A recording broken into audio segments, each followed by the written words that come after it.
সুপ্রিয় শিক্ষার্থীবৃন্দ, আসসালামু আলাইকুম। শুরু করতে যাচ্ছি একাদশ শ্রেণীর শিক্ষার্থীদের জন্য পরিসংখ্যান প্রথম পত্র থেকে। সাথে আছি আমি মোহাম্মদ মানিক হোসেন, প্রভাষক পরিসংখ্যান, রাজশাহী কলেজ, রাজশাহী। আমরা গত ক্লাসে শুরু করেছিলাম দ্বিতীয় অধ্যায় শুরু করে আমরা কিছু দূর অগ্রসর হওয়ার পরে যান্ত্রিক গোলাযোগের কারণে আমরা কিছুটা বিঘ্ন হয়েছে, আমাদের ক্লাসটা শেষ করতে পারিনি। গত দিনে যে পর্যন্ত আমরা শেষ করতে পেরেছিলাম তারপর থেকে আজকের ক্লাসটা শুরু করবো ইনশাল্লাহ। আশা করছি তোমরা সবাই ভালো আছো। তবে সবাইকে আমন্ত্রণ জানাচ্ছি আমার আজকের ক্লাসে। আসো আমরা শুরু করি। আমাদের আজকের অধ্যায় হচ্ছে দ্বিতীয় অধ্যায় থেকে শুরু করব। দ্বিতীয় অধ্যায় শিরোনাম তথ্য সংগ্রহ, সংক্ষিপ্তকরণ ও উপস্থাপন। আমরা আজকের ওখানে আমরা বলেছিলাম এই অধ্যায় তিনটা অংশে বিভক্ত, তিনটা পার্টে বিভক্ত। সেটা হচ্ছে তথ্য সংগ্রহ, সংক্ষিপ্তকরণ এবং উপস্থাপন। তিনটা অংশ আছে। তো প্রথম অংশ যেটা তথ্য সংগ্রহ থেকে আমরা গত ক্লাসে আলোচনা শুরু করেছিলাম, আজকে তারই দ্বিতীয় ক্লাস। তাহলে আবার আমাদের ক্লাসের আজকের আলোচ্য বিষয় হচ্ছে তথ্য সংগ্রহ, দ্বিতীয় ক্লাস। তথ্য সংগ্রহের একটা এক্সটেনশন আমরা চলছে। তো গত ক্লাসে আমরা কি কি পড়েছি বা কি কি জানতে পেরেছি সেটা নিয়ে একটু সংক্ষিপ্ত কথা বলে নিই। আমরা গত ক্লাসে যেটা আলোচনা করেছিলাম সেটার মধ্যে আছে তথ্যের উৎপত্তি। তথ্য শব্দটার উৎপত্তি কোথা থেকে হয়েছে সেটা আমরা বলেছিলাম, ল্যাটিন শব্দ থেকে। তারপর তথ্যের সংজ্ঞা দেওয়ার চেষ্টা করেছিলাম, তথ্যের উদাহরণ দেওয়ার চেষ্টা করেছিলাম। তারপর তথ্যের বৈশিষ্ট্য আমরা আলোচনা করেছিলাম। তারপরে আমরা বলেছি তথ্য সংগ্রহ কি হবে তার সংজ্ঞা দেওয়ার চেষ্টা করেছিলাম। তথ্য সংগ্রহের প্রয়োজনীয়তা পর্যন্ত আমরা শেষ করতে পেরেছিলাম। তারপর থেকে আমাদের যান্ত্রিক গোলাযোগের কারণে আমরা শেষ করতে পারিনি। তো আমরা তারপর থেকে আজকে আমরা শুরু করতে চাই। আজকের প্রথম যে টপিক নিয়ে আমাদের আলোচনা সেটা হচ্ছে তথ্যের প্রকারভেদ। তথ্য কত প্রকার আছে বা কি কি তথ্য হতে পারে সেটা নিয়ে আমরা আলোচনা করতে চাই। সেটা এখন দেখি। তথ্যের প্রকারভেদ বা টাইপস অফ ডেটা কি হবে। এটা বৈশিষ্ট্য এবং উৎস অনুসারে তথ্যকে দুইটি আলাদা ভাগে ভাগ করা যায়। বৈশিষ্ট্য, খেয়াল করো একটু, বৈশিষ্ট্য জন্য একটা ভাগ এবং উৎস জন্য আরেকটা ভাগ। এই দুইটাকে, বৈশিষ্ট্য এবং উৎস, এই দুইটাকে ক্যাটাগরি করে আমরা তথ্যকে দুইটি ভাগে ভাগ করতে পারি। সেটা হচ্ছে এক, ক নাম্বার যেটা প্রকৃতি বা বৈশিষ্ট্যের ভিত্তিতে তথ্য দুই প্রকার।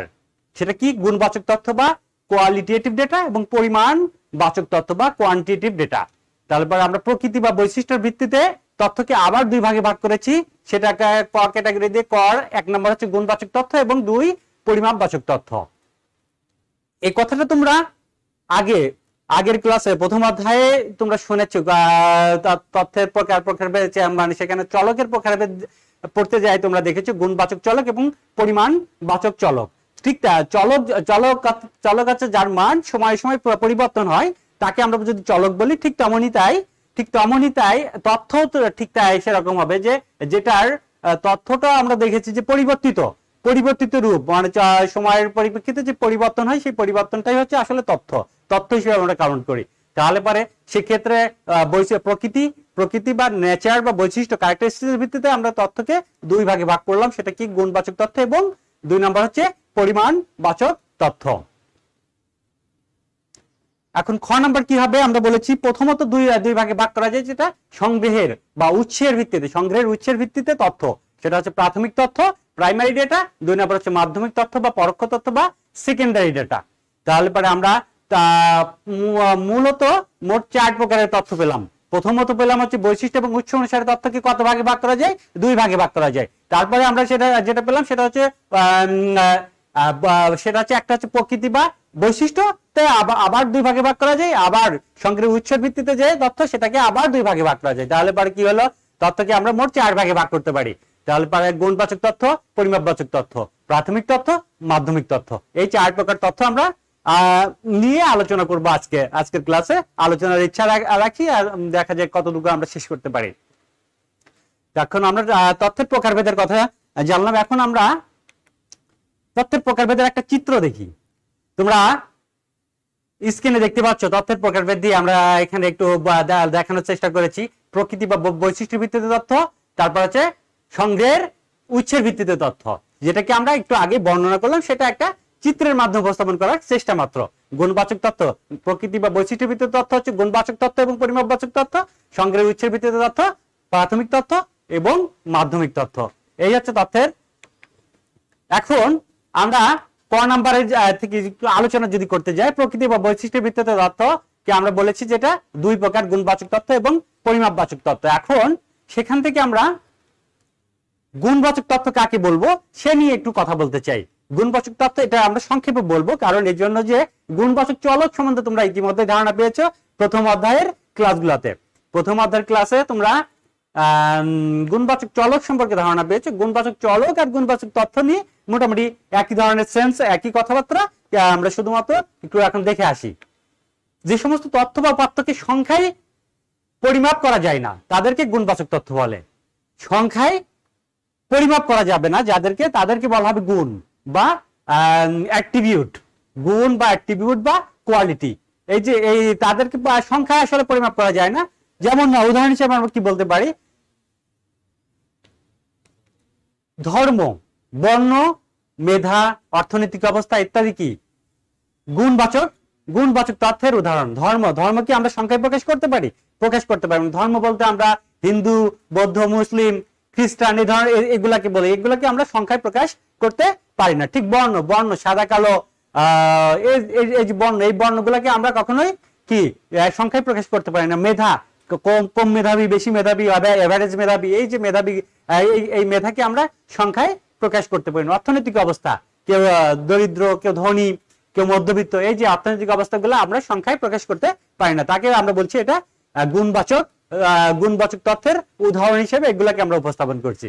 এই ধরনের তথ্যকে সাধারণত বৈশিষ্ট্য অনুসারে বিভিন্ন শ্রেণীতে বা ক্যাটাগরিতে ভাগ করা যায়। এই যে গুণবাচক তথ্য এদেরকে বৈশিষ্ট্য অনুসারে বিভিন্ন শ্রেণী বা ক্যাটাগরিতে ভাগ করা যায়। শুধুমাত্র কি করা যায়, বৈশিষ্ট্য অনুসারে, তাদের বৈশিষ্ট্য অনুসারে, তথ্যের বৈশিষ্ট্য অনুসারে বিভিন্ন শ্রেণীতে বা ক্যাটাগরিতে বা গ্রুপে ভাগ করা যায় মাত্র। তাহলে আমরা গুণবাচক তথ্য নিয়ে কি কথা বললাম, আমরা একটু যদি সামারি করতে চাই তাহলে দেখা যাচ্ছে যে সংখ্যায় গুণবাচক তথ্য সংখ্যায় প্রকাশ করা যাবে না বা সংখ্যায় প্রকাশ করা যাবে না। যদি না যায় তাহলে তাদেরকে গুণবাচক তথ্য বলবো। তাদেরকে কি করা যাবে, শুধুমাত্র ক্যাটাগরি করা যাবে বা বৈশিষ্ট্য অনুসারে শ্রেণী বিভাগ করা যাবে, কিন্তু অন্য কোনো কাজ করা যাবে না। তারপর উদাহরণ হিসেবে আমরা বলেছি ধর্ম, বর্ণ, মেধা, অর্থনৈতিক অবস্থা, তারপরে হেয়ার কালার, আই কালার, চোখের বর্ণ, চুলের বর্ণ, এই যে এই ধরনের মেলা ধরনের গুণবাচক তথ্য আছে বা চলক আছে। তাদের গুণবাচক চলকের যে মানগুলো সেগুলাই বলা হচ্ছে গুণবাচক তথ্য।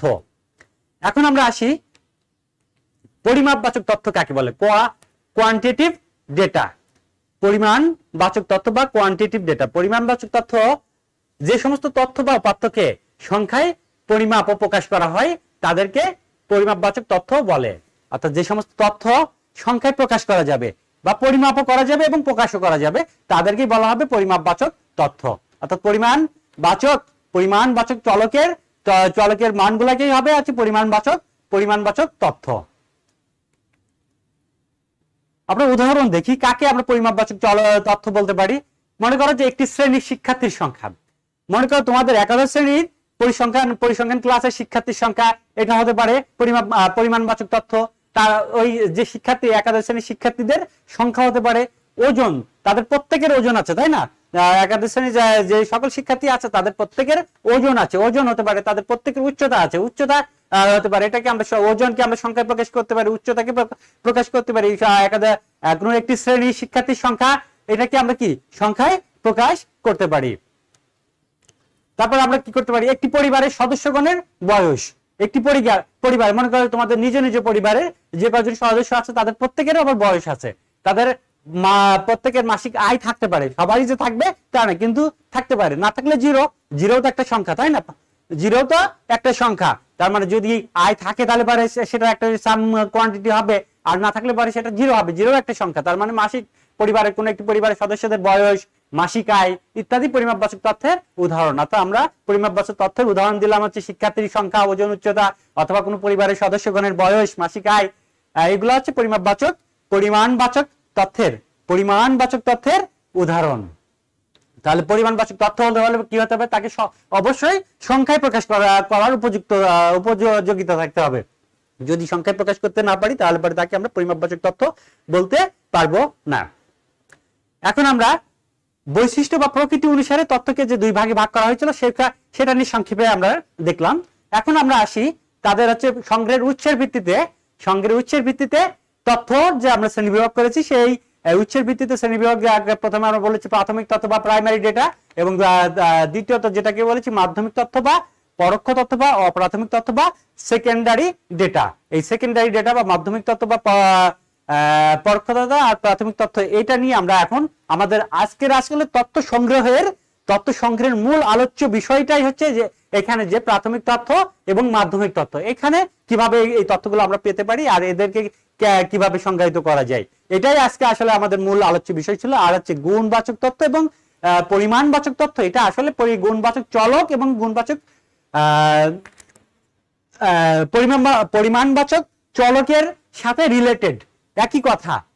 অর্থাৎ গুণবাচক চলকের যে সংখ্যা মানগুলা, ভ্যালুগুলা, এটাকেই বলছি আমরা গুণবাচক চলক পরিমাপ তথ্য। আর হচ্ছে গুণবাচক পরিমাপবাচক পরিমাণবাচক চলকের যে ভ্যালুগুলা, সেগুলাকে আমরা বলছি পরিমাণবাচক তথ্য।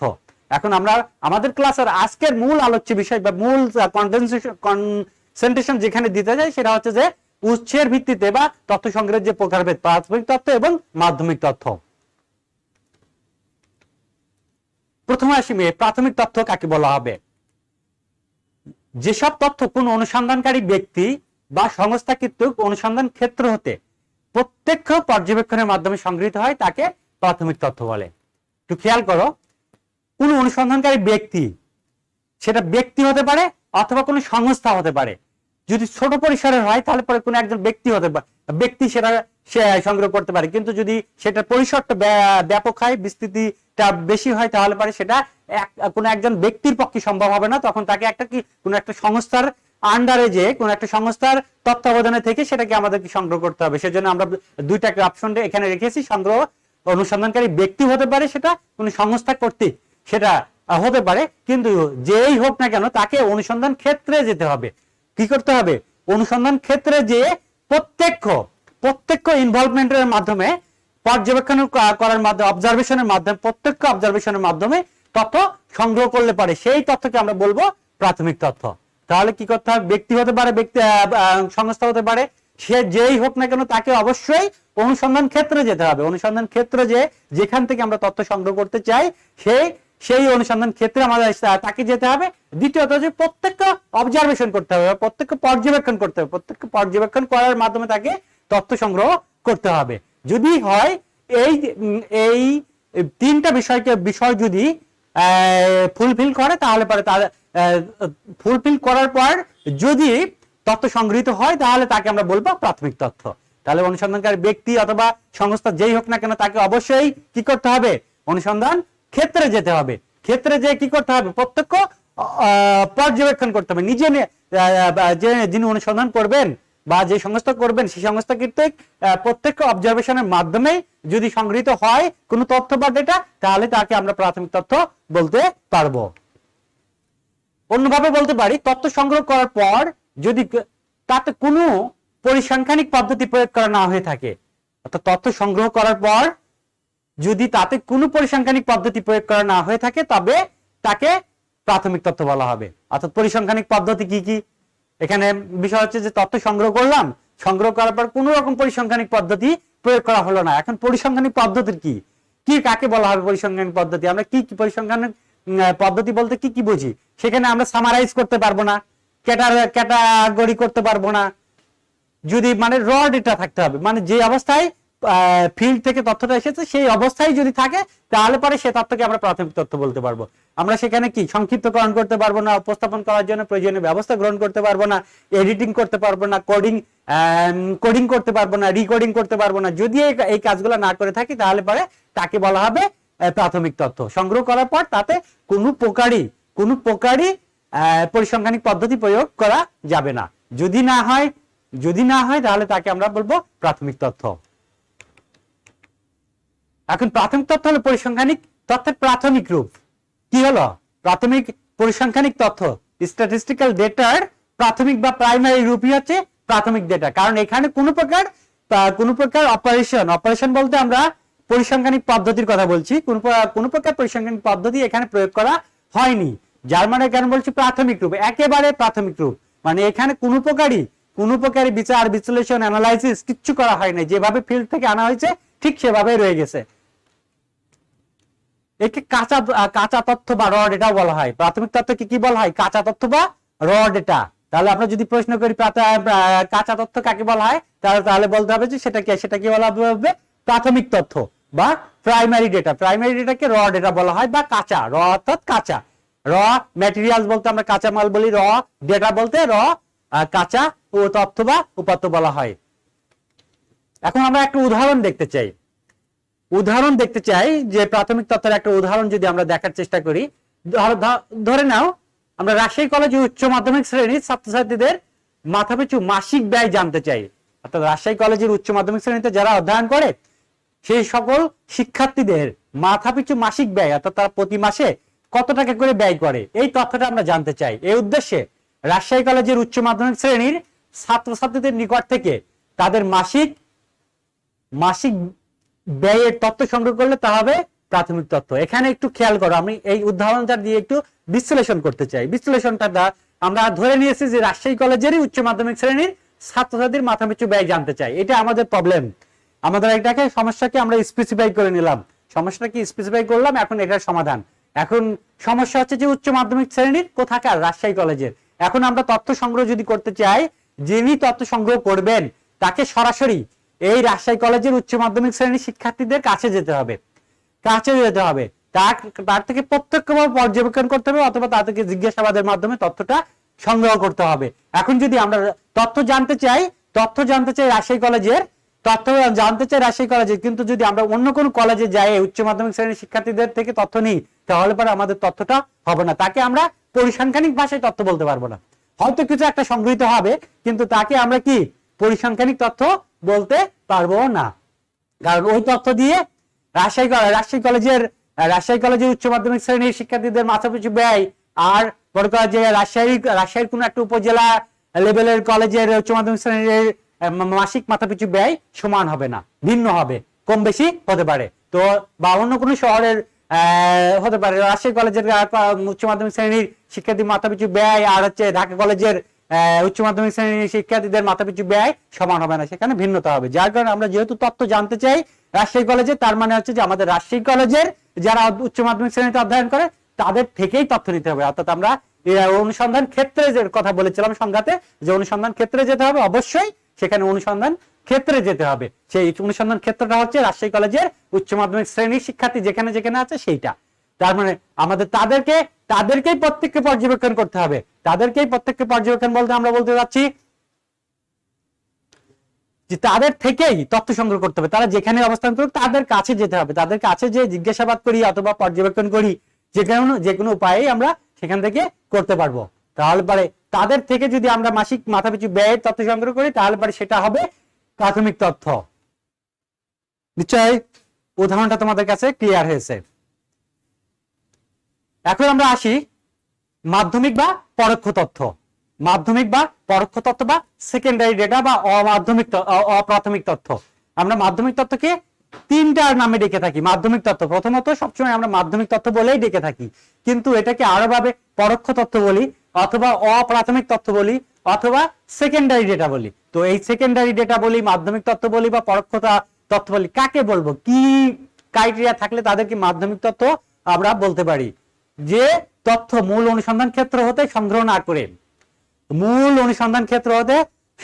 করে অন্য কোনো ব্যক্তি বা প্রতিষ্ঠান কর্তৃক পূর্বে সংগৃহীত।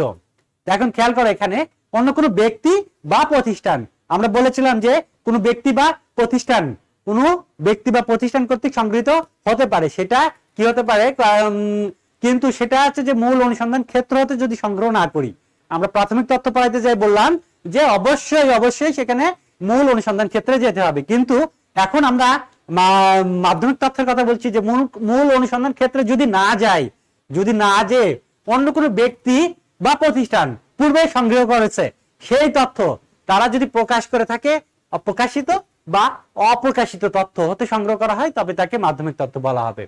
তাহলে আমরা এখানে কি বলতে পারলাম? সামারি একটু দেখি।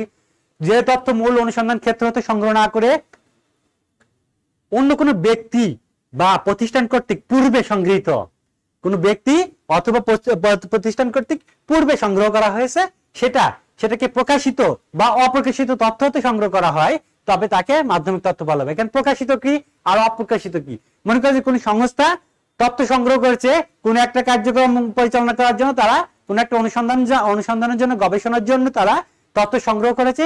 সেই তথ্য সংগ্রহ করে তাদের চাহিদা অনুযায়ী তাদের গবেষণার আউটপুট যেভাবে হওয়ার কথা তারা সেভাবে তারা গবেষণাটা পরিচালনা করে তথ্য উপস্থাপন করেছে, তারা তথ্য সেভাবে উপস্থাপন করেছে।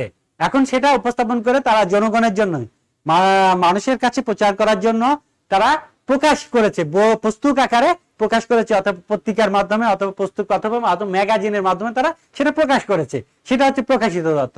আবার অথবা অপ্রকাশিত তথ্য তাহলে কি হবে, এখানে মনে করো যে কোনো একটা গবেষণা সংস্থা তাদের নিজের প্রয়োজনে, কোন একটা ব্যক্তি অথবা গবেষণা সংস্থা তাদের নিজের প্রয়োজনে তথ্য সংগ্রহ করেছে, তারা জেনে প্রকাশ না করে তাদের নিজের কাছে রেখে দিয়েছে। তারা পুস্তক আকারে সেটা প্রকাশ করে নাই, অথবা ম্যাগাজিনে পাবলিশ করে নাই, অথবা অন্য কোনোভাবে মানুষের কাছে পাবলিশ করে নাই, না করে সেটা তাদের নিজের কাছে রেখে দিয়েছে। এই ধরনের তথ্যকে বলছি অপ্রকাশিত তথ্য। কিন্তু ওখান থেকে কেউ যদি তার ব্যক্তিগত প্রয়োজনে তাদের কাছ থেকে তাদের অনুমতি নিয়ে ব্যবহার করে, সেটা হবে অপ্রকাশিত তথ্যের উৎস। তাহলে পরে আমরা মাধ্যমিক তথ্য উৎস হিসেবে পেতে পারি প্রকাশিত কোনো সোর্স অথবা অপ্রকাশিত কোনো সোর্স বা উৎস থেকে। তাহলে যে তথ্য মূল অনুসন্ধান ক্ষেত্রে যাওয়া লাগে না, কোন ব্যক্তি বা প্রতিষ্ঠান যা আগেই সংগ্রহ করে রাখছে, সেগুলো প্রকাশিত হতে পারে, অপ্রকাশিত হতে পারে। সেখান থেকে যদি কোনো তথ্য সংগ্রহ করি তাকে আমরা বলবো মাধ্যমিক তথ্য। মাধ্যমিক তথ্য নিয়ে তাহলে পরে মনে হয় বোঝা গেছে। এখন আমরা একটা মাধ্যমিক তথ্যের উদাহরণ দেখতে চাই। আমরা যদি একটা উদাহরণ দিই তাহলে পরে সেটা একটু সুবিধা হবে। আমরা এখানে আরেকটু কথা বলতে যাচ্ছিলাম মাধ্যমিক তথ্য নিয়ে, সেটা হচ্ছে যে মূলত কোনো একটি গবেষণার জন্য, কাজের জন্য সংগৃহীত তথ্য যদি অন্য কোনো কাজে ব্যবহৃত হয়, কোনো একটা গবেষণা বা কাজের জন্য সংগৃহীত তথ্য যদি অন্য কোনো কাজে ব্যবহৃত হয়, তবে দ্বিতীয় ক্ষেত্রে ব্যবহৃত তথ্য সারির নাম হবে মাধ্যমিক তথ্য। তবে কি দ্বিতীয় ক্ষেত্রে, অর্থাৎ কোনো একটা পারপোসে মনে করে তথ্য সংগ্রহ করা হয়েছে, সেই পারপোসে তথ্য সংগ্রহ করার পর যদি অন্য কোনো পারপোসে এটা ব্যবহার করা হয়, তবে সেটাকেই বলা হবে, তবে সেটা অন্য কোনো পারপোসে যে ব্যবহার করা হয়, ওই যে সেকেন্ড টাইমে যেটা ব্যবহার করা হলো সেটাকে বলা হচ্ছে মাধ্যমিক তথ্য। সেকেন্ড টাইমে যদি আমরা ব্যবহার করি তাহলে পরে সেটাকে বলা হবে মাধ্যমিক তথ্য। যা পূর্বে সংগৃহীত হয়েছিল সেই সংগ্রহ তাদের প্রয়োজন শেষ, তাদের তথ্য সংগ্রহ করার যে প্রয়োজন ছিল সেই প্রয়োজন শেষ, তারা এখন সেটাকে তারা প্রিজার্ভ করে রাখছে, তাদের ভবিষ্যতে ব্যবহারের জন্য তারা কি সংগ্রহ করে রাখছে, সংরক্ষণ করে রাখছে। তারা সেই সংরক্ষিত তথ্য যদি অন্য কোনো ব্যক্তি বা প্রতিষ্ঠান সেটাকে ব্যবহার করে, তাহলে সেই অন্য কোনো ব্যক্তি বা প্রতিষ্ঠান যে ব্যবহার করলে যে তথ্য হিসেবে যে তথ্যটা ব্যবহার করলে এটাই হবে হচ্ছে মাধ্যমিক তথ্য। এখন আমরা একটু উদাহরণ দেখব।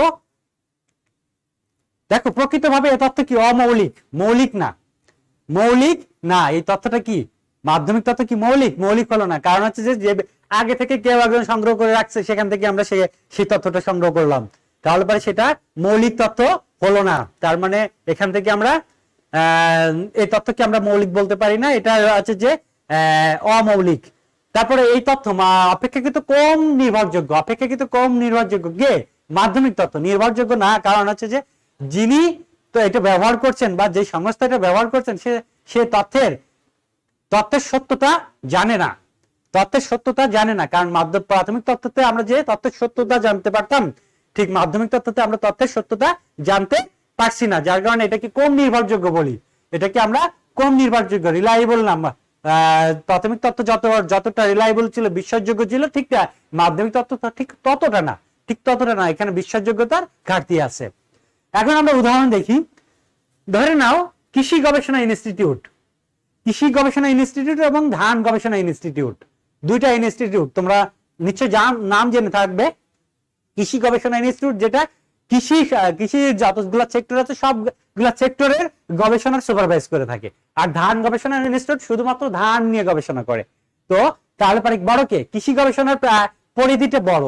কৃষি গবেষণার কি পরিধিটা বড়, ধান, গম, চা, ভুট্টা, নানান ধরনের ফসল যত কৃষির যত রকমের সেক্টর আছে, কৃষির মূলত চারটা সেক্টর আছে, চারটা সেক্টর মিলে কৃষি হয়। সেই চারটা সেক্টরের মধ্যে সবগুলাকে সুপারভাইজ করা হচ্ছে কৃষি গবেষণা ইনস্টিটিউট, ঠিক। আর হচ্ছে ধান গবেষণা ইনস্টিটিউট শুধুমাত্র ধান নিয়ে গবেষণা করে।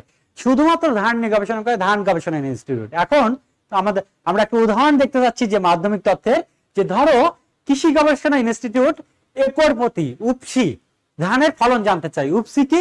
উচ্চ ফলনশীল। উপসি মানে কি? উচ্চ ফলনশীল। উচ্চ ফলনশীল ধানের ফলনশীল ধান একর প্রতি উপসি ধানের ফলন জানতে চাই, অর্থাৎ উচ্চ ফলনশীল ধানের যে একর প্রতি কি পরিমাণ প্রোডাকশন হয় এটা জানতে চাই। কে জানতে চাই? কৃষি গবেষণা ইনস্টিটিউট। কৃষি গবেষণা ইনস্টিটিউট এই উদ্দেশ্যে কৃষি গবেষণা ইনস্টিটিউট যদি ধান গবেষণা ইনস্টিটিউট থেকে একর প্রতি উপসি ধানের ফলন সংক্রান্ত তথ্য সংগ্রহ করে, তবে কৃষি গবেষণা ইনস্টিটিউটের কাছে এই তথ্য হবে কি? মাধ্যমিক তথ্য। তাহলে তথ্যটা আসলে মূল তথ্যটা সংগ্রহ করছে, প্রাথমিক তথ্য হিসেবে সংগ্রহ করছিল হচ্ছে ধান গবেষণা ইনস্টিটিউট। ধান গবেষণা ইনস্টিটিউট কি করেছে? প্রাথমিক তথ্য হিসেবে সংগ্রহ করেছে। সেটাকে এখন কৃষি গবেষণা ইনস্টিটিউট এই ধান গবেষণা ইনস্টিটিউট থেকে ওই তথ্যগুলো ধার নিল, ওই তথ্যগুলো তাদের কাছ থেকে ধার নিল। তার মানে কৃষি গবেষণা ইনস্টিটিউটের কাছে এই ধান যে উপসি ধানের যে ফলনের যে তথ্যটা গেল, এটা হচ্ছে মাধ্যমিক তথ্য। কারণ তারা নিজেরা এটা সংগ্রহ করে নাই, ফিল্ড থেকে তারা এটা নিজেরা সংগ্রহ করে নাই। এখানে আরেকটা বিষয় খেয়াল করো, উপসি ধানের তারা জানতে চাই, উপসি ধানের ফলন জানতে চাই। এখন যদি উপসি ফলন না হয় দেশীয় জাতের ধানের ফলন সংক্রান্ত তথ্য দেয়, তাহলে কি তথ্য হবে? কারণ আমরা স্পেসিফিক ক্ষেত্রে তথ্য পেলাম না। আমরা জানতে চাইছি উপসি ধান, উচ্চ ফলনশীল ধান। এখন যদি আমরা বলি দেশীয় ধানের তথ্য আমরা দিই, তাহলে পরে তথ্যটা আমাদের রিলেভেন্ট হবে না, তাহলে পরে এই তথ্য দিয়ে আমাদের কোনো কাজে আসবে না। তো সেজন্য খেয়াল রাখতে হবে আমরা গবেষণার উদ্দেশ্যটা কি, উদ্দেশ্যের সাথে মিল রেখে আমাদেরকে তথ্য সংগ্রহ করতে হবে। তাহলে এখানে বুঝতে পারলাম, তাহলে গবেষণা তথ্য সংগ্রহ করেছিল প্রাথমিক তথ্য হিসেবে ধান গবেষণা ইনস্টিটিউট উপসি ধানের ফলন সংক্রান্ত তথ্য সংগ্রহ করেছিল, সেটা হচ্ছে প্রাথমিক তথ্য। কিন্তু এই প্রাথমিক তথ্য ধান গবেষণা ইনস্টিটিউট থেকে ধার নিল কৃষি গবেষণা ইনস্টিটিউট, যার কাছে হয়ে গেল মাধ্যমিক তথ্য বা সেকেন্ডারি ডেটা। তার মানে আমরা বলতে চাচ্ছি যে মাধ্যমিক তথ্য আর প্রাথমিক তথ্য একই তথ্য, মূলত একই তথ্য, কিন্তু ব্যবহারের ভিন্নতার কারণে যে প্রাথমিক তথ্যটাই আবার কি অন্য প্রতিষ্ঠানের কাছে যায় মাধ্যমিক তথ্য হয়ে গেল। ঠিক আছে? তাহলে প্রাথমিক তথ্য আর মাধ্যমিক তথ্য মূলত কি? একই তথ্য, প্রাথমিক তথ্য এবং মাধ্যমিক তথ্য মূলত একই তথ্য, কিন্তু ব্যবহারের কে ব্যবহার করছে, যিনি সংগ্রহ করছেন তিনিই ব্যবহার করছেন। যদি তিনিই ব্যবহার করে থাকেন তাহলে প্রাথমিক তথ্য, আর যিনি সংগ্রহ করছেন তিনি ব্যবহার না করে অন্য সংস্থা বা অন্য প্রতিষ্ঠান বা অন্য ব্যক্তি যদি এটাকে ব্যবহার করে, তাহলে সেটা হবে মাধ্যমিক তথ্য। আমরা প্রাথমিক তথ্য এবং মাধ্যমিক তথ্য নিয়ে বিস্তার আলোচনা করলাম।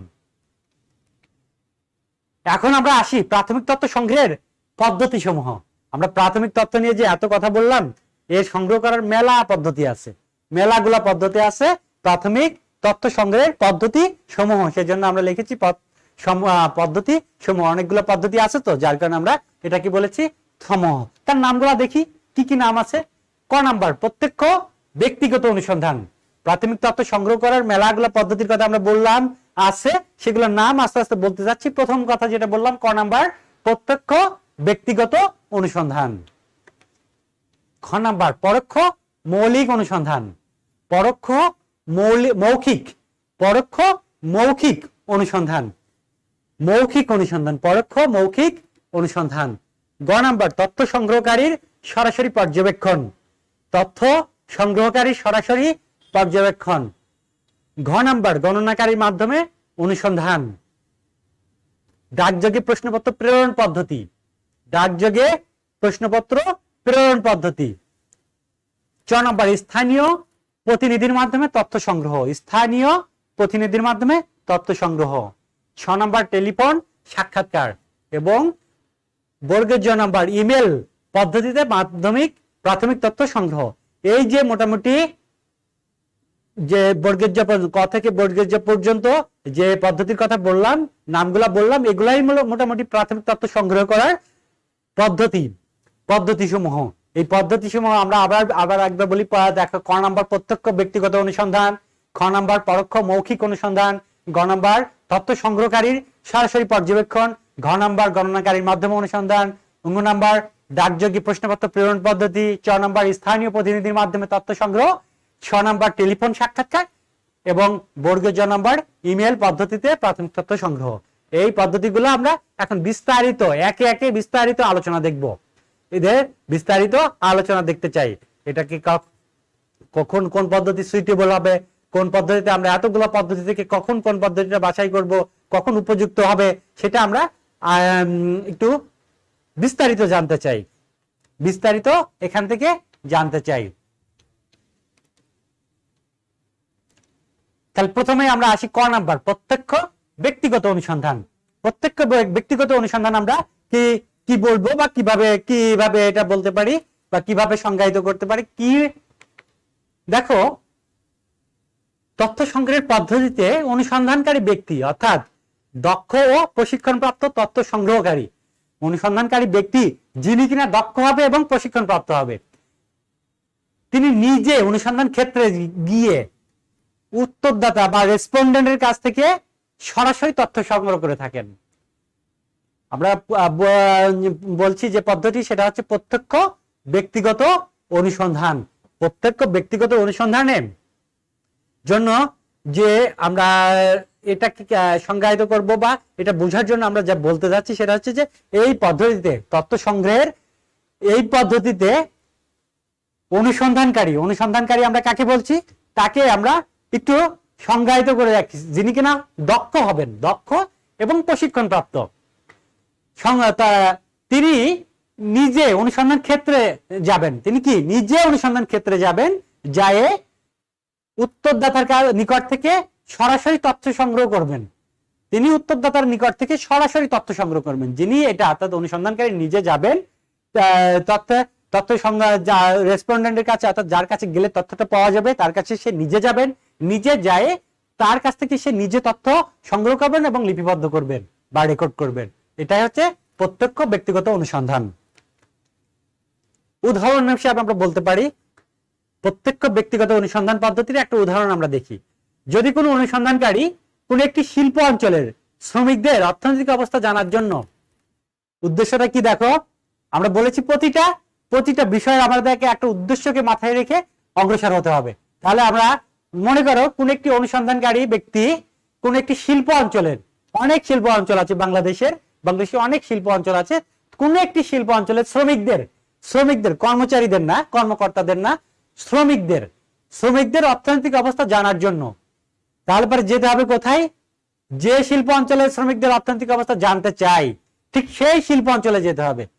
যদি মনে করা যে গাজীপুরের কোন শিল্প অঞ্চলের শ্রমিকদের অর্থনৈতিক অবস্থা জানতে চাই, তাহলে পরে ওই গবেষককে বা অনুসন্ধানকারীকে অবশ্যই গাজীপুরের শিল্প অঞ্চলে যেতে হবে। তাকে সে যদি চিটাং এর কোনো শিল্প অঞ্চলে যায় অথবা মুন্সিগঞ্জের কোনো শিল্প অঞ্চলে যায় তাহলে কিন্তু কাজ হবে না। অর্থাৎ আমরা বলেছি কোন শিল্প অঞ্চলের শ্রমিকদের অর্থনৈতিক অবস্থা যদি জানতে চাই তাহলে ওই শিল্প অঞ্চলে যেতে হবে। কোন শিল্প অঞ্চলে? যেটাতে সে জানতে চায় সেই শিল্প অঞ্চলে যেয়ে নিজে সরাসরি উপস্থিত থেকে সে কি করতে হবে? নিজে সরাসরি উপস্থিত থেকে শ্রমিকদের অর্থনৈতিক অবস্থার সঠিক এবং বাস্তব তথ্য সংগ্রহ করবেন। তিনি কি করবেন? সঠিক এবং বাস্তব তিনি নিজে জিজ্ঞাসাবাদের মাধ্যমে, পর্যবেক্ষণের মাধ্যমে বা এখানে আমরা জিজ্ঞাসাবাদই করেই তথ্যটা সংগ্রহ করতে পারি। তো জিজ্ঞাসাবাদ করে তথ্য সংগ্রহ করুন, তবে হবে ওই অনুসন্ধানকারীর নিকট প্রাথমিক তথ্য। তাহলে প্রত্যক্ষ অনুসন্ধান, কারণ ওই অনুসন্ধানকারী ব্যক্তি সে নিজে ওখানে উপস্থিত থেকে যার কাছ থেকে ওই শ্রমিকদের অর্থনৈতিক অবস্থা জানার চেষ্টা করেছেন সঠিক এবং বাস্তবসম্মত। যদি ইরিলেভেন্ট তথ্য দিতে চাই, এখন সঠিক এবং বাস্তবসম্মত কথাটা এখানে কেন বললাম? এখানে বলার উদ্দেশ্য দেখো, অর্থনৈতিক অবস্থা তো আয় ব্যয়ের কথা, অর্থনৈতিক অবস্থা বা টাকা পয়সার কথা প্রকৃতপক্ষে সবাই সঠিক বলতে চায় না। কেউ একটু বাড়াই বলে, কেউ একটু কমাই বলে। ঠিক আছে, তারা বোঝার চেষ্টা করে যে আমরা বাড়াই বললে আমাদের কি হবে, কমাই বললে দেখা যায় যে অনেক সময় দেখবা যে অনেক জায়গায় কোনো রিলিফ দেওয়া বা বিনামূল্যে কোনো আর্থিক সহায়তা বা নগদ টাকা পয়সা যখন দেওয়া যায়, অনেকেই দেখা যায় যে পেয়েও বলে যে পাই নাই। অথবা পাইছে কম বেশি বলে কম, অথবা পাইছে কম বলে বেশি। এটা বিভিন্ন কারণ হতে পারে, সেদিকে যাচ্ছি না। তো ঠিক তাই অর্থনৈতিক অবস্থা সঠিক, সেজন্যই বললাম যেহেতু শ্রমিকদের কথা, তাদের বেতন যদিও বেশি হলেও তারা হয়তো কম বলতে পারে, যে তারা মনে করতে পারে যে ভবিষ্যতে এখান থেকে তারা কি তারা কোনো একটা সুবিধা পেতে পারে, তারা কোনো একটা সুবিধা পেতে পারে, বা তারা যদি কম করে বলে তারা সরকার থেকে তাদের বেতন বাড়ানোর চাপ সৃষ্টি করতে পারে। এই যে বা বিভিন্ন পেশার গ্রুপ, যারা বিভিন্ন চাপ সৃষ্টিকারী গ্রুপ আছে, বিভিন্ন দেশি বিদেশি, তারা চাপ সৃষ্টি করতে পারে মালিক পক্ষকে, যারা শ্রমিকদের অর্থনৈতিক অবস্থা উন্নয়নের জন্য যারা কাজ করে থাকে, বা শ্রমিক নেতারা তারা করতে পারে যে চাপ সৃষ্টি করতে পারে যে আমাদের শ্রমিকদের বেতন কম, তাদের জীবনযাত্রার মান কম, নিম্নমানের, তো তাদেরকে জীবনযাত্রার মান যাতে উন্নত হয় সেজন্য তারা সঠিক তথ্য না দিয়ে একটু কমাই বলতে পারে, এই টেন্ডেন্সি থাকতে পারে। এখন এইরকম যদি টেন্ডেন্সি হয়, তাহলে পরে এখন যিনি অনুসন্ধানকারী ব্যক্তি তিনি কি হবেন, আমরা আগেই বলেছি, তিনি হবেন দক্ষ এবং প্রশিক্ষণ প্রাপ্ত। কি হতে হবে, তিনি হবেন দক্ষ এবং প্রশিক্ষণ প্রাপ্ত। তিনি কুমায় বললে তিনি দক্ষ এই জন্যই হতে হবে, যদি কেউ কুমায় বলেন, সে কুমায় যে বলছে এটা তার ধরার ক্যাপাসিটি থাকতে হবে, যে সে কুমায় বলছে, সে রিয়েল তথ্যটা না বলে, অ্যাকচুয়াল ফ্যাক্টটা না বলে, সে কিছুটা লুকায়ে, কিছুটা রাগঢেক করে কথাটা বলছে বা উপস্থাপন করছে, যার কারণে তাকে ফার্দার জিজ্ঞাসাবাদের মাধ্যমে, এখন সে যদি কুমায় বলে তাহলে পরে কিভাবে তাকে ধরা যাবে, কিভাবে সে মনে করে যে তার সঠিক তথ্যটা না বলে বেতন পায় 10,000, সে বললো 6,000 পায়, তাহলে পরে সে কিভাবে বুঝবে? বুঝার কিছু উপায় আছে। তাহলে পরে তাকে ফার্দার আরো কিছু এই সংক্রান্ত প্রশ্ন করা যেতে পারে। আর এই সংক্রান্ত প্রশ্ন কি করা যেতে, তুমি ঠিক আছে 6,000 টাকা বেতন পাও, তাহলে বাড়ি ভাড়া দাও কত? নিজে ভাড়া বাসায় থাকো নাকি নিজের বাসায় থাকো? তারপরে কয়টা ছেলে মেয়ে সন্তান, কয়জন, কোন স্কুলে পড়ে, তোমার মাসিক সংসার চালাইতে অর্থাৎ দৈনন্দিন যে খাওয়া দাওয়ার ব্যাপারে তোমাদের কত টাকা খরচ করো, এই যে তথ্য, এখন এই তথ্য নিয়ে এখন এই যে ফার্দার যদি একাধিক প্রশ্ন করা যায়, তাহলে দেখা যাবে কি সে বেতন পায় 6,000 টাকা, কিন্তু সে বাড়ি ভাড়া দেয় 5,000 টাকা, খাওয়ার জন্য ব্যয় করে আরো 5,000 টাকা, ছেলে মেয়েদের লেখাপড়ার জন্য হয়তো আরো কিছু করে। এই যে তথ্য যে মানে ফার্দার কোয়ারি মানে কি, ফার্দার প্রশ্ন করে তাদের থেকে বাস্তব তথ্য বা সঠিক তথ্যকে অনুসন্ধান করে বের করে নিয়ে আসা, তাদের কাছ থেকে বের করে নিয়ে আসা, এটাই হচ্ছে যে যার কারণে প্রত্যক্ষ যদি না যেত, তাহলে পরে কিন্তু যদি অনুসন্ধানকারী সে নিজে উপস্থিত ওখানে না থাকতো, তাহলে পরে এটা কিন্তু করতে পারতো না, তাকে ফার্দার প্রশ্ন করতে পারতো না। প্রশ্ন করে তার থেকে অনুসন্ধান করে তাকে ফার্দার প্রশ্ন করে সঠিক তথ্যটা অনুসন্ধান করার চেষ্টা করা হয়েছে। তাহলে পরে এই যে অনুসন্ধানকারী ব্যক্তি, আমরা বলেছি অবশ্যই সে কি হতে হবে, দক্ষ হতে হবে। তো দক্ষ যদি না হতো বা প্রশিক্ষণ প্রাপ্ত যদি না হতো, পূর্ব অভিজ্ঞতা যদি তার না থাকতো, যে শ্রমিকরা আসলে কমায়েও বলতে পারে, অথবা আবার অনেক সময় দেখা যায় যে বাড়ায়ও বলতে পারে। সামাজিক অবস্থান, সে হয়তো মনে করে যে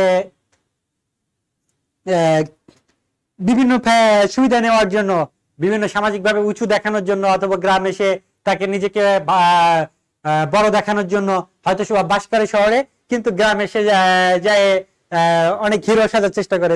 আছে না এরকম, যে গ্রামে যায় সে অনেক বড় লোক, অনেক টাকা পয়সার মালিক, ঢাকাতে অনেক বড় চাকরি করে, এই ধরনের বোঝানোর চেষ্টা করে সে একটু বাড়াই বললো, তাহলে পরে কি তার একটু ইগোটা বাড়লো আর কি, যে একটু বাড়াই বললো। তো বাড়াই বললে পরেও যাতে সে বুঝতে পারে, যদি পূর্ব অভিজ্ঞতা যদি না থাকতো তাহলে পরে এই কাজটা সে করতে পারতো না। তো তথ্য সংগ্রহ করার জন্য সেজন্য আমরা বলছি সরাসরি উপস্থিত থেকে সঠিক এবং বাস্তবসম্মত তথ্য সংগ্রহ করার জন্য ফার্দার আরো প্রশ্ন করা লাগতে পারে। তো করে তাহলে পরে অনুসন্ধানকারী ব্যক্তি যদি নিজে উত্তরদাতার নিকট থেকে যদি অনুসন্ধান করে বের করে, তাহলে পরে সেটাই হবে প্রাথমিক তথ্য। প্রাথমিক তথ্যের এই পদ্ধতিটির নামটা আমরা কি বললাম, প্রত্যক্ষ ব্যক্তিগত অনুসন্ধান। তাহলে ক নম্বরে আমরা বললাম প্রত্যক্ষ ব্যক্তিগত অনুসন্ধান। এটা আমরা উদাহরণের মাধ্যমে বোঝানোর চেষ্টা করলাম পদ্ধতিটা কি। তোমাদের এই বিষয়টা তোমাদেরকে কিন্তু ভালো করে বুঝতে হবে। প্রত্যক্ষ ব্যক্তিগত অনুসন্ধান বিষয়টা কি তোমাদেরকে বুঝতে হবে। তোমরা জানো তোমাদের প্রশ্ন হবে উদ্দীপক, সৃজনশীল প্রশ্ন যেটা হয় উদ্দীপক দেওয়া থাকবে। উদ্দীপক থেকে তোমাদেরকে ধরতে হবে যে কোন পদ্ধতির নামটা আমরা এখানে বলছি। হয়তো আমরা এখানে একটা গল্প শোনাবো তোমাদের, সেই গল্পটা শুনে তোমাদেরকে বুঝতে হবে আসলে এই পদ্ধতি আসলে কোন পদ্ধতির কে ইঙ্গিত করছে। আমরা সৃজনশীল প্রশ্ন এই তথ্য সংগ্রহ অংশটুকু যদি শেষ হওয়ার পরে আমরা সৃজনশীল প্রশ্ন নিয়ে একটু বিস্তার আলোচনা করব। আমাদের পরিসংখ্যানে সৃজনশীল প্রশ্নগুলো কি রকম হতে পারে, এমসিকিউ প্রশ্নগুলো কি রকম হতে পারে, আমরা একটা বিস্তার আলোচনা একটা ক্লাসই রাখবো এই বিষয়ে। আমার একটা ইচ্ছা আছে তোমাদের সামনে এটা একটা বিস্তার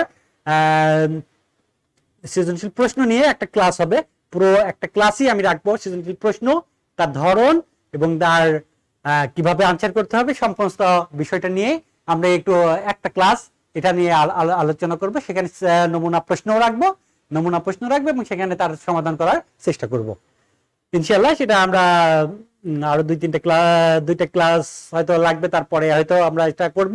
তো আমি এখানেই ধারণা দিয়ে যাচ্ছি তোমাদের, এই যে প্রত্যক্ষ ব্যক্তিগত অনুসন্ধান, এই ব্যক্তিগত অনুসন্ধান পড়তে যে আমরা এখানে কিছু অনেকগুলো কথা বললাম, অনেকগুলা কথা বললাম এবং এই পদ্ধতির কিছু ক্রাইটেরিয়ার কথা বললাম। এখানে এই পদ্ধতির কিছু ক্রাইটেরিয়া এবং এই যে বিষয়গুলো আমরা এখানে উপস্থাপন বললাম। তো এখানে তোমাদেরকে এই বিষয়টা রপ্ত করতে হবে। আসলে প্রত্যক্ষ ব্যক্তিগত অনুসন্ধান পদ্ধতিতে কি হয়, কোন ঘটনা ঘটে, এই গল্পটা তোমাদেরকে আমরা শোনানোর চেষ্টা করব। তাহলে পরে তো এখান থেকে তোমাদেরকে বলতে প্রথমেই তোমাদেরকে সেটাকে ধরতে হবে, অনুধাবন করতে হবে যে এটা আমরা আসলে প্রত্যক্ষ ব্যক্তিগত অনুসন্ধান পদ্ধতির কথা আলোকপাত করেছি বা ইঙ্গিত দিয়েছি। তাহলে এটা যদি তোমরা বুঝতে পারো তাহলে পরবর্তী সৃজনশীল প্রশ্নগুলোর উত্তর তোমরা করতে পারবে। আমরা উদাহরণ দিয়ে সেটাকে ব্যাখ্যা করার চেষ্টা করেছি। এখন আমরা আসি প্রত্যক্ষ ব্যক্তিগত অনুসন্ধান পদ্ধতির সুবিধা কি। সুবিধা আছে কোনো? সুবিধা কি কি আছে দেখি। তথ্যগুলি অধিক নির্ভরযোগ্য হয়। এই তথ্য কি হয়? প্রত্যক্ষ ব্যক্তিগত অনুসন্ধান পদ্ধতির তথ্য যদি তথ্য সংগ্রহ করে থাকি এগুলা অধিক নির্ভরযোগ্য, রিলায়েবল। কারণ কি, এখানে তথ্য সংগ্রহকারী নিজে উপস্থিত থেকে সর্বোত্তম চেষ্টা করেছে ভালো তথ্যটা সংগ্রহ করার জন্য, সঠিক তথ্যটা সংগ্রহ করার জন্য, যার কারণে এখান থেকে সবচেয়ে ভালো তথ্য সংগৃহীত হবে, নির্ভরযোগ্য তথ্য সংগৃহীত হবে, এটা কোনো সন্দেহ নেই। এক্ষেত্রে তথ্যের গোপনীয়তা যথাযথভাবে রক্ষিত হবে। এখন একটা বিষয় এখানে দেখো, গোপনীয়তা, প্রাইভেসি। তথ্যের প্রাইভেসি, যিনি তথ্য দিবেন, রেসপন্ডেন্ট, উত্তরদাতা, তিনি আগে বোঝার চেষ্টা করেন যে আমি যে তথ্যটা দেব এই তথ্যটার গোপনীয়তা থাকবে কিনা, তথ্যটার কোনো গোপনীয়তা রক্ষা করা হবে কিনা। তোমরা যদি কোনো গবেষণা প্রশ্নপত্র, গবেষণার প্রশ্নপত্র দেখে থাকো বা উত্তর দিয়ে থাকো, দেখবা নিচে সেখানে এক্সক্লেমেশন দেওয়া থাকে বা সেখানে ঘোষণা দেওয়া থাকে যে এই তথ্য শুধুমাত্র গবেষণার উদ্দেশ্যেই ব্যবহার করা হবে, অন্য কোনো ভাবে ব্যবহার করা হবে না। এই তথ্য, এই ধরনের একটা দেওয়া থাকে, ডিসক্লেমেশন দেওয়া থাকে বা ঘোষণা দেওয়া থাকে। তো ঠিক তাই তথ্যের গোপনীয়তা রক্ষিত হবে কিনা, এইটা একটা, যিনি উত্তর দিবেন তার কাছে একটা বড় ফ্যাক্টর, যে আমি যে তথ্যটা দিতে চাই সে তথ্যটা কি আসলে গোপনীয় থাকবে বা না, সবার কাছে এটা দিয়ে, এই তথ্যটা দিয়ে আমি আবার বিপদে পড়ে যাব, তাই না? কেউ কি অনাকাঙ্ক্ষিত বিপদে পড়তে চায়? অনাকাঙ্ক্ষিত ভাবে কেউ কি অন্যের উপকার করতে যায়, বিপদে পড়তে চায় না। যার কারণে সবাই এই টেনশনটা মাথায় থাকে। যার কারণে এই পদ্ধতি যদি এই ধরনের কোনো টেনশন থেকে থাকে তাহলে পারে গবেষক বা তথ্য অনুসন্ধানকারী ব্যক্তি তাকে এনশিওর করতে পারেন যে তথ্যের গোপনীয়তা, আমি যে পদ্ধতিতে তথ্য সংগ্রহ করতে চাই তুমি নিশ্চিত থাকো যে এই তথ্য অত্যন্ত গোপনীয়ভাবে রক্ষিত হবে, কোনোভাবে এটা পাবলিশড হয়ে যাবে না বা সাধারণ র্যান্ডমলি ব্যবহার করার জন্য নয়। তারপর আরেকটা সুবিধা হচ্ছে ক্ষুদ্র পরিসরের কোন অনুসন্ধানের ক্ষেত্রে এই পদ্ধতি অত্যন্ত ফলপ্রসূ। ক্ষুদ্র পরিসরের কোন অনুসন্ধানের ক্ষেত্রে এই পদ্ধতি কি অত্যন্ত ফলপ্রসূ। ক্ষুদ্র পরিসর মানে যদি গবেষণার স্পেসটা, ক্ষেত্রটা যদি খুব ছোট হয়, কারণ কি অনুসন্ধান ক্ষেত্রে যিনি অনুসন্ধান করবেন তাকে অনুসন্ধান রেসপন্ডেন্টের কাছে, উত্তরদাতা যারা আছেন সবার কাছে নিজে যেতে হবে, তার কাছে কি নিজে যেতে হবে। অনুসন্ধান ক্ষেত্রটা যদি অনেক বড় হয়, উত্তরদাতা বা রেসপন্ডেন্ট যদি অনেক বেশি হয়, তাহলে অনুসন্ধানকারীকে বা গবেষককে প্রত্যেকের কাছে যায় তথ্য সংগ্রহ করা অত্যন্ত দুরূহ ব্যাপার, এটা সম্ভব হয় না। যার কারণে এটা ক্ষুদ্র পরিসরে অত্যন্ত ভালো কাজ দেয়। ক্ষুদ্র পরিসরে অত্যন্ত ভালো কাজ দেয়, বৃহৎ পরিসরে এটা ভালো কাজ দেয় না। তাহলে পরে এগুলো আমরা সুবিধার কথা বলতে পারলাম। এখন কিছু অসুবিধার কথা বলি। সব সুবিধার কি কিছু অসুবিধা থাকে, তাই না? অনুসন্ধান ক্ষেত্র বৃহৎ হলে এই পদ্ধতি এক প্রকার অসম্ভব। আমরা সর্বশেষ যে পয়েন্ট নিয়ে আলোচনা করছিলাম, এটা ক্ষুদ্র পরিসর হলে ভালো কাজ দেয়, কিন্তু যদি অনুসন্ধান ক্ষেত্র কি হবে, যদি বড় হয়ে যায়, বৃহৎ হয়, লার্জ হয়, তাহলে পরে কি এই পদ্ধতি এক প্রকার বলেই দেওয়া আছে, এক প্রকার অসম্ভব করা যাবে না এটা দিয়ে। ভাই এটা দিয়ে করা যাবে না। অনুসন্ধান ক্ষেত্র যদি বড় হয় তাহলে পরে এই পদ্ধতি রান করা যাবে না। তাহলে আমাদেরকে বিকল্প পদ্ধতি, যদি অনুসন্ধান ক্ষেত্র যদি বড় হয় তাহলে পরে বিকল্প আরো পদ্ধতি আছে, সেখান থেকে আমাদেরকে অগ্রসর হতে হবে, সেই পদ্ধতির দিকে আমাদের যেতে হবে। তারপর 2 নম্বর যেটা বলছি, ব্যয়বহুল ও সময় সাপেক্ষ। ব্যয়বহুল কারণ কি, অনুসন্ধানকারীকে রেসপন্ডেন্ট বা উত্তরদাতার কাছে প্রত্যক্ষভাবে যেতে হবে, সরাসরি তাদেরকে সম্মুখীন হতে হবে। তবে একটা প্রতিটা ইন্ডিভিজুয়ালকে যদি মিট করতে হয় তাহলে পরে ব্যয়বহুল অবশ্যই। এটা সময়ের সাথে আর্থিক একটা সংশ্লেষ রয়ে গেছে এবং সময়ের সাপেক্ষ, সময়ের সাথেও একটা সংশ্লেষ রয়ে গেছে, যার কারণে বলছি এই পদ্ধতি ব্যয়বহুল এবং সময় সাপেক্ষ। 3 নম্বর বলছি, এখানে ব্যক্তিগত পক্ষপাতিত্বের সম্ভাবনা আছে। ব্যক্তিগতের কি পক্ষপাতিত্ব, মনে করেন যেখানে তথ্য সংগ্রহ করতে গিয়েছি সেখানে কিছু রেসপন্ডেন্ট আমার পরিচিত অথবা যেখানে যার সম্বন্ধে আমরা গবেষণা করতে গেছি, যে প্রতিষ্ঠান সম্বন্ধে বা যে অঞ্চল সম্বন্ধে, সে তারা কিছু কোনোভাবে গবেষককে ম্যানেজ করে ফেলছে, তাহলে পরে কি পক্ষপাতিত্ব, সে একটু কি তারা যেভাবে চায়, যে অথরিটি, যে গোষ্ঠী তাকে ম্যানেজ করেছে, তারা ঠিক যেভাবে চায় সেইভাবে তারা কি তথ্যকে উপস্থাপন করার চেষ্টা করবে, তাহলে পরে সেখানে ব্যক্তিগত পক্ষপাতিত্বের সম্ভাবনা রয়ে গেছে। এখানে একটা মেজর ফ্যাক্টর, যে ব্যক্তিগত পক্ষপাতিত্ব, তথ্য সংগ্রহকারী বা অনুসন্ধানকারীকে অবশ্যই নিরপেক্ষ থাকতে হবে, যদি আমরা সঠিক এবং একটা সঠিক গবেষণা এবং সুন্দর একটা গবেষণা পেতে চাই, তাহলে অবশ্যই তথ্য যিনি সংগ্রহ করবেন, অনুসন্ধানকারী ব্যক্তি, তাকে অবশ্যই নিরপেক্ষ থাকতে হবে, পক্ষপাতিত্ব করলে চলবে না। এটা আমরা অসুবিধার কথা বললাম। এখন আসি আমরা পরবর্তী পরোক্ষ মৌখিক অনুসন্ধান। আমরা আগেরটা দেখেছি প্রত্যক্ষ মানে সরাসরি ইনভলভ থেকে, আর এটা হচ্ছে পরোক্ষ মৌখিক অনুসন্ধান কিভাবে হয় আমরা একটু দেখার চেষ্টা করি। এই পদ্ধতিতে তথ্য সংগ্রহের অনুসন্ধানকারী উত্তরদাতার নিকট হতে সরাসরি তথ্য সংগ্রহ না করে, যিনি উত্তরদাতা তার কাছে যেয়ে সে তথ্য সংগ্রহ না করে তার চারপাশের প্রত্যক্ষদর্শীর বর্ণনা থেকে তথ্য সংগ্রহ করেন। যিনি সরাসরি উত্তরদাতা তার কাছ থেকে তথ্য সংগ্রহ না করে, সরাসরি তার কাছে প্রশ্ন না করে প্রশ্ন করবে তার আশেপাশে, তাকে যে চেনে, তাকে যে জানে, তার কাছ থেকে অনুসন্ধান করতে হবে। যদি এ ধরনের অনুসন্ধান করে থাকি তাহলে পরে সেটা হবে পরোক্ষ মৌখিক অনুসন্ধান। উত্তরদাতার কাছ থেকে না নিয়ে কি করতে হবে, উত্তরদাতা আমরা যার নিয়ে গবেষণা করতে চাই বা যে টপিক নিয়ে গবেষণা করতে চাই তার কাছে না যেয়ে কি করতে হবে, অন্য কোন বাইপাস করে অন্য কারো কাছে, পরোক্ষভাবে বা ইনডাইরেক্টলি অন্য কারো কাছ থেকে তথ্য সংগ্রহ করতে হবে। যদি তথ্য সংগ্রহ করি তার চারপাশের আশেপাশে তাকে যে জানে, তাকে যে চেনে বা তার সম্বন্ধে তথ্য দিতে পারবে এমন কাউকে থেকে যদি তথ্য সংগ্রহ করে থাকি তাহলে তাকে বলা হবে পরোক্ষ মৌখিক অনুসন্ধান। এখন উদাহরণ হিসেবে আমরা বলতে পারি মাদকাসক্তের কথা তোমরা জানো, বা জুয়ারি যারা জুয়া খেলে, জুয়ারিদের সম্পর্কে কোন অনুসন্ধান পরিচালনা করতে হলে, মনে করো যে কোন মাদকাসক্ত বা জুয়ারি সম্পর্কে তথ্য অনুসন্ধান করতে চাও, তাহলে পরে এদের নিকট থেকে সরাসরি তথ্য সংগ্রহ করা সম্ভব হয় না। হয় কোন একটা মাদকাসক্ত ব্যক্তি, এই তুমি কি মদ খাও, মানে গাঁজা খাও, এই ধরনের কথা বললে সে কি স্বীকার করবে? বলো, তোমরা বলো। কাউকে যদি বলি নেগেটিভ কোনো কথা বলি, কোন একটা ব্যক্তিকে যদি আমরা কোনো নেগেটিভ কথা বলি, তাহলে পরে সেই ব্যক্তি কি সরাসরি স্বীকার করবে না। না আমি এটা করি না, কখনোই যাই না, এটা আমরা কখনোই কি তার ধারের কাছে খাই তো না, ধারের কাছেও যায় না, ওই দোকানের আশপাশ দিয়েও আমরা যাই না, সেই রকম কথা বলবে। কিন্তু আসলে সে খায় কি খায় না সেটা নিয়ে সে তার কাছ থেকে তথ্য সংগ্রহ করতে গেলে, অথবা তুমি জুয়া খেলো, তুমি জুয়ারি, তো এই কথাটা যদি আমরা উপস্থাপন করতে কোনো ব্যক্তিকে যাই বলি, এই তুমি জুয়ারি, তুমি জুয়া খেলো, তাহলে কি সরাসরি সে স্বীকার করবে? স্বীকার করবে না, স্বীকার সে কোনোভাবেই করবে না। তাহলে পরে তাদের বিষয়ে যদি আমরা অনুসন্ধান করতে চাই, তাহলে কি করতে হবে? তাকে যে চেনে তার কাছ থেকে তথ্য নিতে হবে। হ্যাঁ, তুমি তার কাছ থেকে তথ্য যদি নিই, হ্যাঁ এই ব্যক্তিটা সম্বন্ধে তুমি, সে মদ খায় কিনা, সে গাঁজা খায় কিনা, বা অন্য কোনো মাদক দ্রব্য গ্রহণ করে কিনা, তার যদি এই ধরনের করতে, অথবা জুয়া সংক্রান্ত, সে জুয়া খেলে কিনা, সে জুয়া সংক্রান্ত কোনো ইনভলভ আছে কিনা, এই ধরনের যদি তাকে যে চেনে জানে, বা তার প্রতিবেশী, তার কলিগ হতে পারে, তার প্রতিবেশী হতে পারে, তার আত্মীয় স্বজন হতে পারে, এই ধরনের ব্যক্তিদের কাছ থেকে যদি আমরা তথ্য সংগ্রহ করে থাকি, তাহলে সেটা হবে পরোক্ষ মৌখিক অনুসন্ধান।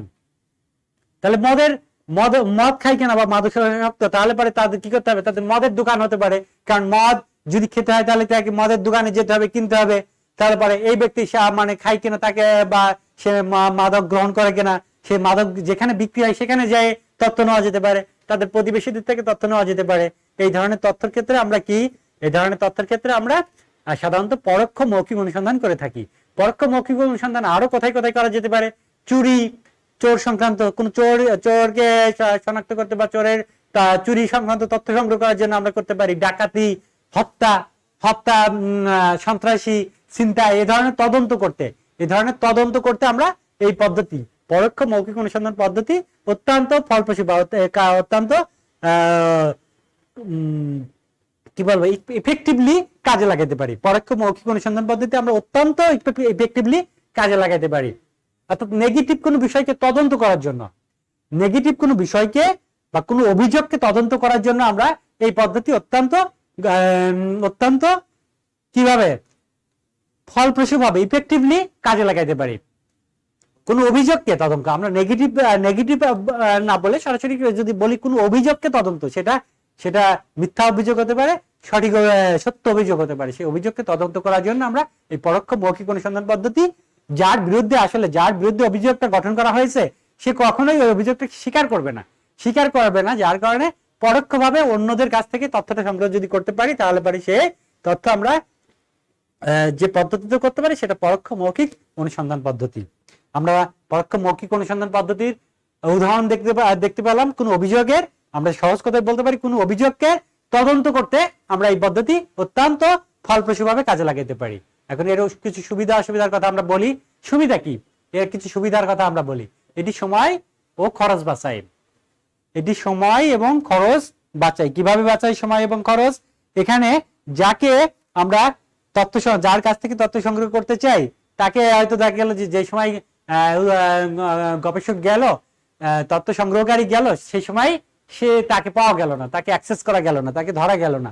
তাহলে পরে তাকে ধরার জন্য যদি তার কাছ থেকে যদি তথ্য নিতে হয়, তাহলে পরে আবার যেতে হবে, সে কখন আসে তাকে বারবার খোঁজ রাখতে হবে। এ ধরনের সময় ক্ষেপণ হচ্ছে এবং খরচও এক্ষেত্রে আসছে। তারপরে হচ্ছে বৃহৎ তথ্য বিশ্বের ক্ষেত্রে আমরা এর আগে বলেছিলাম যে প্রত্যক্ষ যে অনুসন্ধান পদ্ধতি, ক নম্বরে যেটা বলেছিলাম যে ক্ষুদ্র পরিসরে খুব ফলপ্রসূ হয়, কিন্তু এই পরোক্ষ মৌখিক অনুসন্ধান পদ্ধতি বলছি এটা বৃহৎ ক্ষেত্রে খুবই পরোক্ষ অনুসন্ধান পদ্ধতি ফলপ্রসূ এবং অত্যন্ত উপযোগী পদ্ধতি। এবং এই পদ্ধতি ঝুঁকিহীন ভাবে অধিক তথ্য সংগ্রহ করা যায়। ঝুঁকির কথা কেন আসলো এখানে? দেখো, রিস্ক ফ্যাক্টর এখানে কেন আসলো? রিস্ক ফ্যাক্টর আমরা বললাম যে অভিযোগের তদন্ত করতে আমরা পরোক্ষ মৌখিক অনুসন্ধান পদ্ধতি ব্যবহার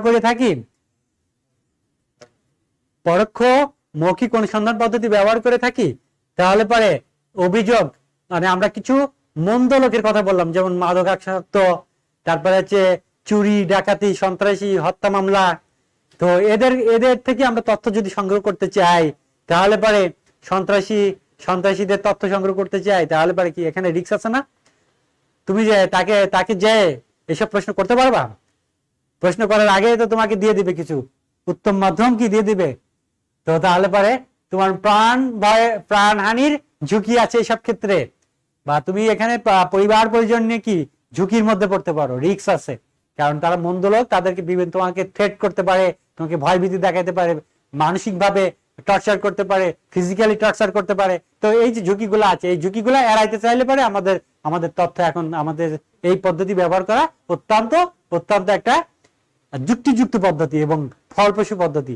আমাদের রিস্কও গেল না, আমরা যার সম্বন্ধে তথ্য আমরা সংগ্রহ করলাম সে জানতেই পারলো না সে কি, যার সংক্রান্ত তথ্য আমরা সংগ্রহ করতে চাইলাম বা সংগ্রহ করলাম সে জানতেই পারলো না যে আমরা তার সংক্রান্ত আমরা কি তার সম্বন্ধে তথ্য সংগ্রহ করেছি। তাই তো, তার মানে হচ্ছে যে ঝুঁকিহীন ভাবে অধিক তথ্য সংগ্রহ করতে আমরা পারি।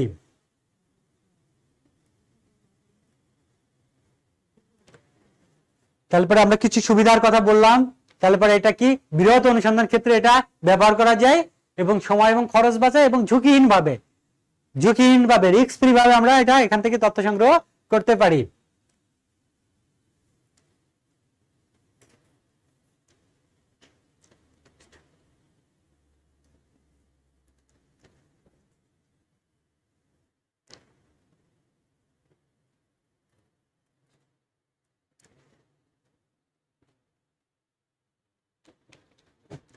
তাহলে আমরা সুবিধার কথা বললাম, সব সুবিধার কিছু কি অসুবিধা আছে, তাই না? সব সুবিধারই কিছু অসুবিধা আছে। তাহলে পরে আমরা এই সুবিধার পরোক্ষ মৌখিক অনুসন্ধান পদ্ধতির কিছু অসুবিধার কথা দেখি। তথ্য সরবরাহকারী পক্ষপাত দুষ্ট হতে পারে। আমরা পরোক্ষ মানে যার সম্বন্ধে অনুসন্ধান করতে চাই সে তার কাছ থেকে তো আমরা তথ্য নিচ্ছি না, তথ্য নিচ্ছি তার আশেপাশের ব্যক্তিদের কাছ থেকে, প্রতিবেশী, আত্মীয় স্বজন, সে তাদের কলিগ, মানে তাদের কাছ থেকে তথ্য নিচ্ছি। এখন যার সম্বন্ধে অভিযোগটা গঠন করা হয়েছে তার থেকে আমরা তথ্য নিতে যাই যে আশেপাশে যাদের কাছ থেকে নিচ্ছি না, মনে করা যে কোনো কলিগের কাছ থেকে তার তথ্যটা নিব, কলিগের আগে থেকে তার সাথে একটু ঝগড়া আছে, সে কি করলো, সে পাইছে একটা সুযোগ, এবার তাকে একটু ফাঁসাই দিই, তাই না? তার সম্বন্ধে একটু নেগেটিভ বলে দিই বা তাকে একটু বিপদে ফেলাই দিই, তাকে একটু নেগেটিভ বলি, তাকে একটু সাইজ করে নিই আর কি। ঠিক আছে, সহজ ভাষায় বলতে গেলে কি তাকে একটু সাইজ করে নিই। তো সাইজ করতে গেলে পারে সে কি যা না সেই তথ্য দিবে, তাই না?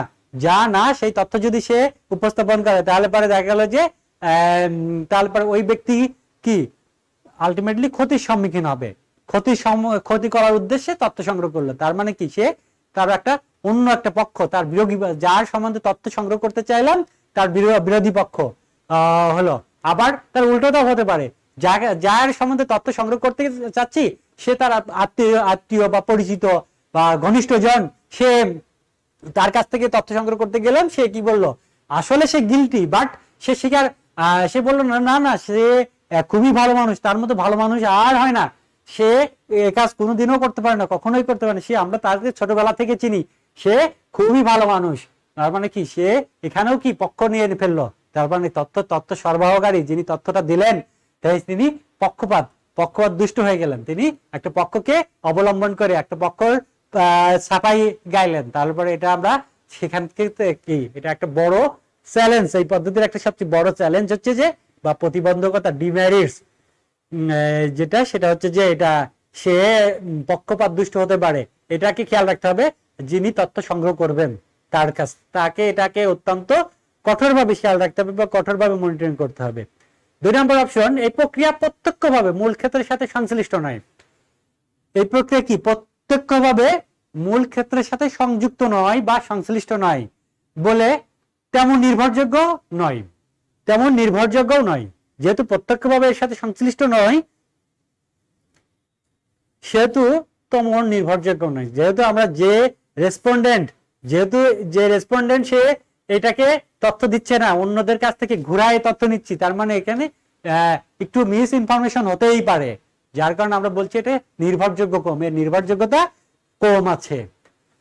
তারপরে 3 নম্বর অপশন যেটা আমরা বলছি, উত্তরদাতার অবহেলা অনেক সময় তথ্যের যথার্থতা নষ্ট করে। উত্তরদাতা গিয়েছে, অনেক সময় দেখা গেল যে প্রতিবেশীদের কাছ থেকে তথ্য নিতে গিয়েছি বা কলিগদের কাছ থেকে তথ্য নিতে গেছি বা পরিচিত জনদের কাছ থেকে তথ্য নিতে গিয়েছি, সেক্ষেত্রে সে অবহেলা খুব একটা মানে মনোযোগী হলো না, তথ্যটা দেওয়ার ক্ষেত্রে সে খুব একটা মনোযোগী হলো না, অবজ্ঞা বশত কোন একটা তথ্য হয়তো যিনি তথ্য সংগ্রহ করতে গেছেন, তথ্য সংগ্রহকারী তিনি তার কাছ থেকে উত্তরটা নেওয়ার জন্য খুব চেষ্টা করছেন, সে যেহেতু নাচের বান্দা ছাড়ছে না, তো যাক একটা অবজ্ঞাবশত অবহেলাবশত একটা উত্তর দিয়ে দিলাম, মানে দায় সারা ভাবে সে তার থেকে রেহাই পাওয়ার জন্য, মুক্তি পাওয়ার জন্য তার থেকে একটা তথ্য দিয়েই দিলেন। তাহলে পরে কি সেক্ষেত্রে কি হবে? সেক্ষেত্রে দায় সারা ভাবে একটা তথ্য উত্তরদাতা দিলেন, সেটাই যদি রেকর্ড হয়, সেটাই যদি গবেষণাকারী ব্যক্তি বা গবেষক বা অনুসন্ধানকারী ব্যক্তি সেটাকে যদি সেটা লিপিবদ্ধ করে নিয়ে আসেন, তাহলে পরে তথ্যের যথার্থতা অত্যন্ত নষ্ট হবে। সেক্ষেত্রে কি সেটা মানে যার বিরুদ্ধে অভিযোগ গঠন করা হয়েছে, অভিযোগের কথা বললাম, বা যার সম্বন্ধে তদন্ত করতে যাওয়া হয়েছে, সেক্ষেত্রে সে কি গিল্ট মানে কি সে যে না করেও দোষী সাব্যস্ত হতে পারেন বা অপরাধ করেও খালাস পেয়ে যেতে পারেন। তাহলে পরে এই ধরনের এরর হতে পারে, দুই প্রকার এরর হতে পারে। এক প্রকার হচ্ছে যেটা যে সে দোষ না করেও দোষী সাব্যস্ত হতে পারে, আর একটা হচ্ছে যে সে দোষ করেও নির্দোষ প্রমাণিত হয়ে যেতে পারে। এই দুই প্রকার ভুলই এখানে হতে পারে। তো এই ছিল মোটামুটি পরোক্ষ মৌখিক অনুসন্ধান পদ্ধতির সুবিধা অসুবিধা সহ বর্ণনা। আমরা ছিলাম প্রাথমিক তথ্য সংগ্রহ পদ্ধতি সমূহ নিয়ে আলোচনা করছিলাম। ক থেকে বর্গের জ পর্যন্ত অপশন আমরা বলেছিলাম, পদ্ধতির নাম বলেছিলাম। সেখান থেকে মাত্র দুইটা আমরা আজকে আলোচনা করার সুযোগ পেলাম। সেটা হচ্ছে প্রত্যক্ষ ব্যক্তিগত অনুসন্ধান ক নাম্বার ছিল, এবং খ নাম্বার ছিল পরোক্ষ মৌখিক অনুসন্ধান। এই দুইটা পদ্ধতি সুবিধা অসুবিধা বিস্তারিত আলোচনা করলাম তোমাদের, নিশ্চয়ই তোমরা বুঝতে পেরেছো। আর আমরা ইতিমধ্যে 1 ঘন্টা পার করে ফেলেছি সম্ভবত। তো আজকের ক্লাস এখানে আমরা শেষ করতে চাচ্ছি। আগামী ক্লাস আজকে যেখানে শেষ করলাম তার থেকে আমরা শুরু করব এই প্রত্যাশা রেখে আজকে এখানে তোমাদের কাছ থেকে বিদায় চাইছি। তোমরা সবাই সুন্দর থাকো, সুস্থ থাকো, এই কামনা রেখে আল্লাহ হাফেজ।